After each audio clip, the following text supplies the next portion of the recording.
Živjo, Kali tukaj. Dajem vam nasvete o PR-ju, o promociji, o grajenju vašega followinga na socialnih omrežjih, o marketingu, o organizaciji. Če imate kakšno vprašanje, na katerega želite odgovor, mi seveda lahko pišete ali preprosto spodaj napišete v komentar vprašanje in obljubim, resnično obljubim, da ga bom posnela. Torej, socialna omrežja so neka novodobna stvar, ki so malce razburkala celo sceno. Recimo, če nekdo ni nadarjen, če ni nadarjen za glasbo, če ni športnik, umetnik ali kaj podobnega, je včasih bilo težko, da je lahko postal nek celebrity, nek influencer, nek lider, ki bi mu ljudje dejansko sledili.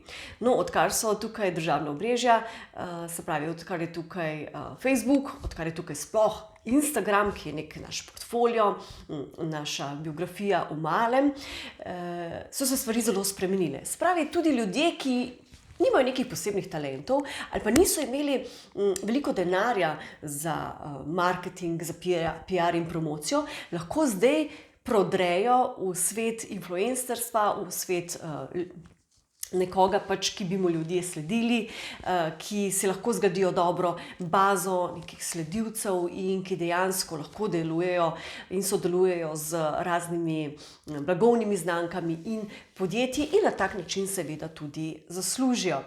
Torej, kaj pa je pomembno, da postanemo ta oseba? Ena izmed stvari je to, da imamo dobro vsebino, ki dejansko ljudi zanima in da ta vsebina ni samo o nas, o nas, o nas, ampak da razmišljate skozi oči drugih ljudi in za vsako objavo, ki jo dejansko objavite na socialnih omrežjih, imate v glavi, kaj pa bi dejansko moje sledilce zanimalo, in jim date tiste informacije. In ti sledilci bodo postali nekako dolgoročno vaši fani in potem seveda posledično, kot rada rečem, tudi dejansko ljudje, ki jim lahko prodate nek izdelek ali kakšno storitev, svojo ali pa kot influencerji, se pravi, od kakšnega drugega podjetja.